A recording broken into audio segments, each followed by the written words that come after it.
Hello, everybody, and welcome back to another drama-filled episode. Today, we're going to be talking about Twomad's passing. Twomad was a comedy YouTuber who did all sorts of funny skits, and he was somewhat of a meme online. Now, Twomad passed, I think it was 2 or 3 days ago, from a ketamine overdose. And somebody named Jameski, I'm not extremely familiar with this person, revealed that Twomad was into some gross stuff. At first, he didn't have any evidence to support his claims on the initial tweet. He just tweeted something today that I'd like to go over, and it's something that I do agree with Jameski about, but in the time of his passing, I think it's just hard. I feel like it could be hard on his family and stuff like that, but at the same time, I think these things do need to come to the light of day. So we're going to go over Jameski's tweets here.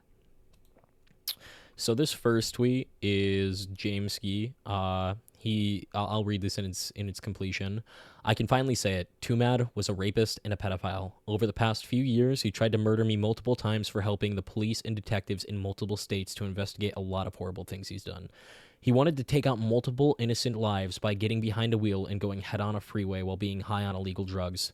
He didn't succeed once as he overdosed before killing anyone, so he tried it again. Despite him trying to murder me and multiple innocent people, I've been trying to help law enforcement make sure he's safe and he doesn't get hurt and he doesn't harm anybody.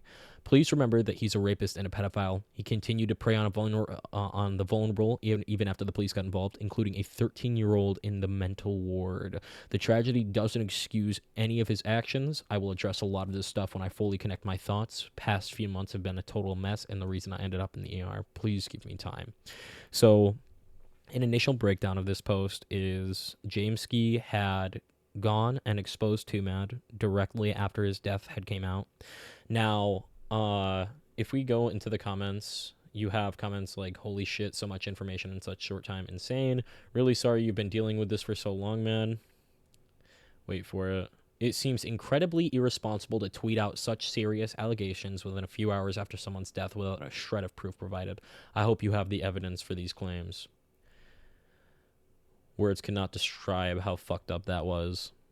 That's crazy, dude. Glad you get some peace. So he has lots of support, but at the same time, he had a lot of these people in his comment section who were, well, denying that anything happened. So today, Jameski had finally returned with a new tweet, and I will read the entire thread for you, and then we can go over it.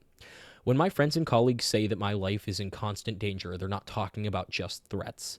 Just within a short time frame, I had a bullet put into my office window, was told to wear a concealed bulletproof vest when in public, witnessed a SWAT team with ballistic shields outside my home, and had corporate with anti-terrorism unit when the rapist made implications of people's lives being in my control at TwitchCon, leading to the entire convention center being surrounded by the police SUVs. This isn't even all the things I, my colleagues, and my close ones had to endure just to give a perspective. I don't think I need to explain why I was not talking about it publicly. But if people coming forward confirming what I said is true isn't enough, a lot of information is now public records and can be accessed by anyone. There was never a lawsuit at any point. There were court orders that led to multiple cases, civil and criminal. Once again, there has never been a lawsuit. A lot of these things are public records and always have been. It was never about money. He lied to the public, and some morons ate it up despite court cases being public records. The justice courts in multiple jurisdictions deemed it necessary to provide restraining orders to protect the victims/witnesses and those around them. The burden of proof is on the prosecution, and it was met in full. The court is issued multiple permanent restraining orders for many of his victims as he was vicious, unhinged, and violent, going out of his way to hurt not just his victims, but those who were close to them, all just to inflict maximum damage on everyone he's hurt. Twomad has been caught destroying evidence, sending death threats to witnesses, and fabricating stuff to brainwash his audience. The judge shut down his lies during the hearing, and all of this is public record. Just as a reminder, This guy got caught hiding in the court's cafeteria when he realized he would get to see one of his victims in person again. This is the same guy who was dancing on the grave of a murdered child just a year ago. This is the same guy who secretly recorded multiple videos of him committing crimes, including sexual assault and pointing a gun at one of his victims. He shared those videos with friends, but was mortified to find out the court had gotten hold of them. This is a public record once again. I was told the arrest was supposed to go just before the final overdose. There are multiple reasons why it took so long. The main reason being that the investigation involved many jurisdictions in multiple states, and the amount of everything they had to go through has been insane. Outside of direct messages, phone calls, and live streams, he tweeted over 17,200 times since early August alone. Also, some people interfered with the investigation, and I'm waiting on confirmation whose names I can bring up today. All while a lot of information is public or will soon be made public by the authorities, please don't bring up the victims' names and don't wish ill on Twomad's family. I do agree with that portion of this. Please, whatever you do, don't wish ill on Twomad's family. They had nothing to do with this. It's not their fault that sadly their son had died, and he died a depraved animal. I know that son's heartless, but from the evidence that I've seen and the evidence that is out there, I mean, it's not looking good for him. I can't stress enough that despite what he put me and others through, leading to my health complications that made me end up in the ER, I've been actively making sure he doesn't overdose, and while the DAs were preparing everything for prosecution, we were going to great lengths to make sure he doesn't get hurt and gets the help he needed.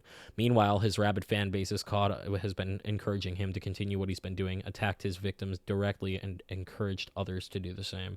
This isn't the hill you should die on. Stay safe. Then he provides images of, I think those are the SWATs outside of his home.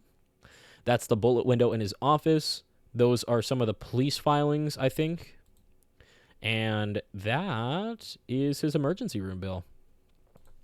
So some people suddenly developed an amnesia. Yep. So people were really against this guy because they felt like he didn't have any concrete proof, but he just hadn't gotten to the point where he could post yet. Again, he was in the hospital for quite some time, and it honestly bothers me a little bit. I feel bad that this is really how he's going to get super exposed, but it's not like the first time he's been exposed for this stuff. I think that Twomad didn't deserve to die. I think that his overdose was super unfortunate, and he was, for what matters, an okay content creator.